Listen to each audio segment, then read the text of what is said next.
So magandang araw sa ating mga subscriber saka sa mga followers natin sa page sa Facebook. So maraming salamat sa lagi nyong pag-suporta. Okay? So meron tayong pag-uusapan mga kabarya. Ito yung ang barya na 20 pesos BSP. So ito yung coins na 20 pesos at hindi lamang 20 pesos yung pag-usapan natin ngayon, kasama na rin yung commemorative sa 5 pesos. Okay? So unahin natin itong 20 pesos mga kabarya. So meron akong napansin nang nanood ako sa mga video sa YouTube. So nakita ko doon sa video ni Bustoyo sa kanyang channel sa Pinoy Pawn Star. So nakita ko doon na si Dagol kasama yung kanyang anak na babae. So pumunta sila kay Bustoyo at gusto niyang ibenta itong daladalan niyang isang pirasong barya na 20 pesos. So ngayon, nagulat si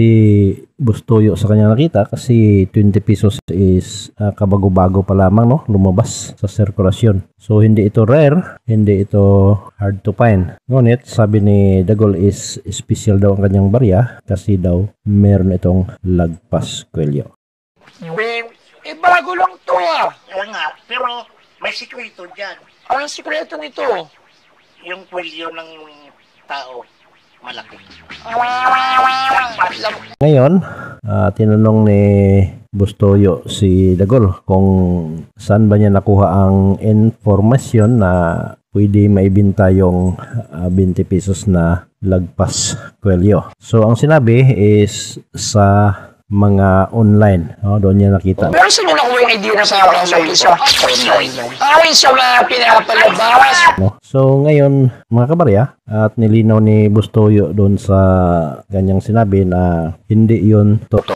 Hindi totoo itong lampas kwelyo. Ako na nagsasabi sa inyo, tanong nyo sa lahat ng coin collector, hindi totoo to. So dati-rati ay lagi nating sinasabi ito na yung pamimili ng mga lagpas kwelyo na 20 pesos ay hindi totoo, palabas lamang yon. Kaya nga dito ay nilinaw ni Bustoyo na hindi yun totoo. Nalampas kwelyo, binibili, pero sad to say, hindi yun totoo. Hindi po yun totoo, sir. Hindi po ito nabibili ng ganun. So ngayon, ang 20 pesos na dala ni Dagol ay hindi talaga nabili kasi nga ay common. Okay? Tag 5,000. Saan naman nakuha yung idea na tag 5,000 to? Kasi na ano ko yun parang tinignan ko yung lampas yung kwelyo. Lagpas talaga. Pero saan nyo nakuha yung idea na 5,000 to isa? So talagang common yung 20 pesos mga kabarya na lagpas kwelyo. Hindi yon error. Isa yon sa mga mintage ng BSP na talagang meron silang ginawang mga lagpas kwelyo na napakarami. Isa yon sa kanilang parang design sa kanilang mintage na mga 20 pesos coins. So hindi naman natin matatawag na varieties yon kasi ay halo-halo yon. Merong 2020, 2019 kaya hindi siya masasabi na variety ng coin. Yung mga collector daw, binibili daw nila, pero kasi ang dating sa akin nun, ginagamit lang nila to to attract viewers. So yun ang talagang totoo mga kabarya at nalilinawan tayo dito na ang lagpas kwelyo ay hindi talaga mabili kasi common. So doon nga ay tinawag pa ni Bustoyo yung isang sinaunang kolektor. So pinapress niya ito sa isang lehitimong kolektor at ang sabi ay hindi error ang lagpas kwelyo na 20 pesos. At to attract yung mga tao na hoping na magkakapera sila. Pero ang totoo, walang halaga to, kundi the same value lang. So tayo din dito sa OMG TV ay matagal na nating sinasabi na yung lagpas kwelyo ay hindi error. At hindi natin ito binibili kasi nga ay common. So napakarami ang mintage niyan kaya naging common. Walang special dito kasi dahil dun sa mga nagbablog na ginagamit yung kahirapan ng tao to attract. Kasi syempre ikaw, wala kang pera. Na-expect mo, mabebenta mo ng mahal. So Yun ang totoo. Ang lagpas kwelyo ay hindi error. Okay? Oo, so nakikita doon sa views, yung taong nag-views nun, yung nagbablog nun, ginagamit niya yun. Pero think of it, sobrang daming nagko-comment doon ng gantong pera, pero hindi nila inintindi. Okay. So ngayon ay ibigay ko sa inyo ang presyo nitong ating mga barya na 20 pesos base din sa presyo sa mga numismatic collectors or sa numista. So ang 2019, yung pinakaunang labas nitong 20 pesos coins ay meron siyang 2,090,000 ang mintage. At ang 2019 na ito ay may halaga sa ngayon na ang almost uncirculated ay 22 pesos. So, kunti lamang yung lagpas niya mga kabaryano sa kanyang face value. So, ibig sabihin ay kunti pa yung mababa pa masyado yung kanyang presyo. Ngunit ang kanyang uncirculated ay nagkahalaga ito ng 200 pesos. Okay? So, dito naman sa 2019 na edge to, ito ay semi-hard to find. So, meron siyang 3%. Then, ang 20 pesos na year 2020, edge 1. So, meron siyang uncirculated na 120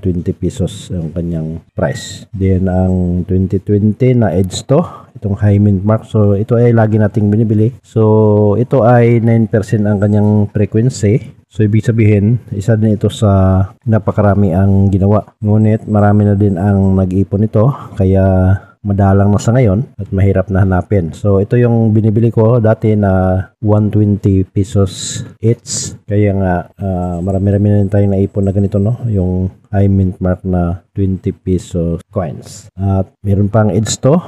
Ito yung low mint mark na edge to. Isa sa mga edge varieties, no? Itong ating 20 pesos coins. At saka meron ding 2020 na edge 3. So, ito ay nagkahalaga ng 64 ang almost uncirculated. 130 naman ang uncirculated. At meron tayong edge 4 mga kabarya na 2020 pa rin ang taon. So, semi-hard to find sa ngayon. 3% lamang yung kanyang frequency. Okay? So, kung paano nyo malalaman yung edge 1, edge 2, 3, saka 4, ay mag-search kayo, no, dito sa mga numismatic na mga table. So dito sa numista makikita nyo yan para malaman nyo kung ano ang edge 1, edge 2, edge 3 at saka edge 4. Okay, so yun yung ating 20 pesos. So ngayon mga kabarya, ito namang pangalawa nating barya na babanggitin sa ngayon ay ang 5 pesos na commemorative. Okay, so ito yung dalawang commemorative sa 5 pesos. So ang una dito ay yung ang bagong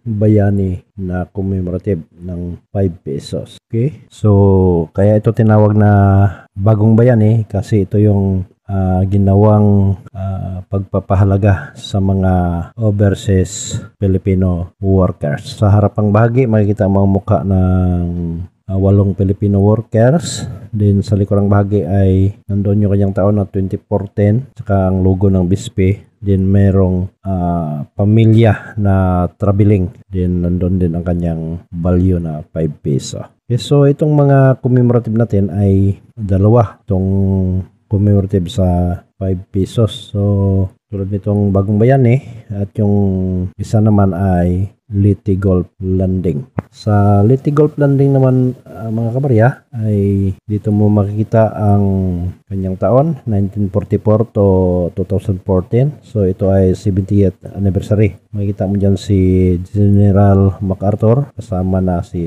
President Sergio Osmeña. So ito yung pagbaba ni MacArthur sa Leyte. Din sa kanyang likurang bahagi, ang logo ng BSP, din yung 5 star, din ang signature ni MacArthur at saka ang kanyang value na 5 peso. Ito ay 2014, then naging 70 year, no? Itong 1944 to 2014. Ang ating Leyte Golf Landing na 70th anniversary ay sa ngayon medyo mababa pa ang kanyang halaga. Magkahalaga lamang ito ng almost uncirculated 100, 110 naman ang uncirculated. So ganun din yung bagong bayani, nasa 120 ang kanyang uncirculated. So itong ating Leyte Golf Landing na binibili natin ng mahal ay ang Leyte Golf Landing na 50th anniversary. dito sa 5 pesos. So kung meron kayong mahanap na 50th anniversary, paki-message na lang sa baba ng ating video or i-send nyo sa aking Facebook page, Coincidence. Ipakita nyo ang inyong picture ng inyong barya na 50th anniversary na Leyte Golf Landing. At yan ay bibilin ko sa halagang 1,000 pataas ang isang peraso. Okay? So para kayo makabenta ay kailangan nyong mag-subscribe dito sa OMG TV channel kasi dito kami pumipili ng mga pwede nating bilhan yung ating mga subscriber sa OMG TV channel. So hindi naman kayo lahat ang pwede mabilhan, ngunit napaswerte na lang no kung sino yung makapakita sa barya nating hinanap ay yun ay ating bibilin. So hanggang dito lang muna at maraming salamat sa panonood. Huwag kalimutan ang OMG TV channel. Doon sa hindi pa nakapag-subscribe, mag-subscribe kayo para lagi kayo ma-update sa mga bagong video na ma-upload natin. Ulitin ko, magandang araw sa lahat and God bless. Hinahamon ko yung mga nagbablog na bumibili nito. Puntahan nyo ako, bibigyan ko kayo kahit 500 piraso nito. Bilhin nyo sa akin. Pag hindi nyo ito nabili, ibig sabihin, hindi kayo totoo.